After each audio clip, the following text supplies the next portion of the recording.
like where you are. I'm asking about your emotional weather. Is it sunny, cloudy, lightning, a tornado? Just like a barometer assists in measuring atmospheric pressure to forecast the weather, we each have a mental health barometer. Paying close attention to our physical sensations, attitude, and emotions under pressure can tell us if a mental or emotional storm is on the way. Based on the stress that you're facing right now, if it's not actively managed, that stress level could easily increase. After days of not having control, anxiety from too many news reports, conflicting information in the media, it wouldn't be surprising for folks to be more on edge than they realize. It was happening to me. I was waiting for the other shoe to drop and binging on Netflix and social media. That's not where I want to ride out this pandemic.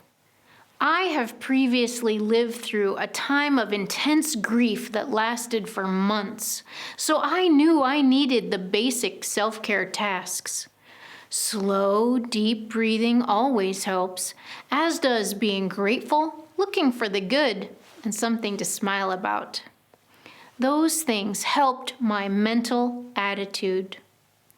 Because I've already lived through some devastating experiences, I had already collected resiliency tools in the form of spiritual and psychological practices, so no matter what happens, I can persevere. Now is a good time for you to add to your helpful self-care toolbox. On the Spark website, the blog has links to articles on self-therapy for anxiety and depression.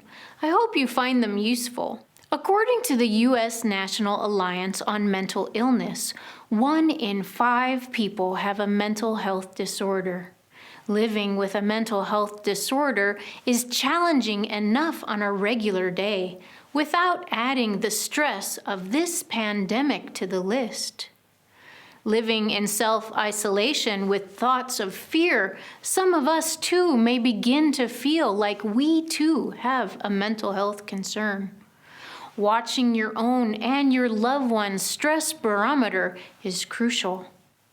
No doubt we all yearn for some sense of normalcy in our lives right now, a return to what we're familiar with. Let me tell you straight up, it ain't gonna happen today. At the end of the 1993 film Tombstone, Wyatt Earp, played by Kurt Russell, tells the dying Doc Holliday, played by Val Kilmer, that all he wants is a normal life.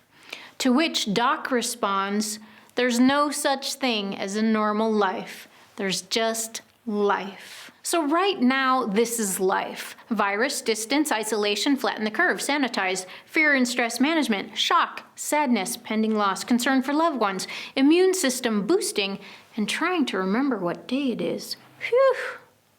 As spiritual beings having a human experience, the essence of who we are is changeless. We are timeless energy at a cellular level. We transcend normalcy. As the classic Eastern saying puts it, life is filled with 10,000 joys and 10,000 sorrows. Okay, fine. So how do we deal with this huge upheaval? Do not resist. Or, to quote a Borg, resistance is futile. Once in a while, the act of surrender is healthy. Author and social psychologist Dr. Amy Johnson says, surrender literally means stop fighting. Stop fighting with yourself, stop fighting with the universe and the natural flow of things, stop resisting and pushing against reality. Give up your struggle that's really rooted in fear as an attempt to control as much as you can on any given day.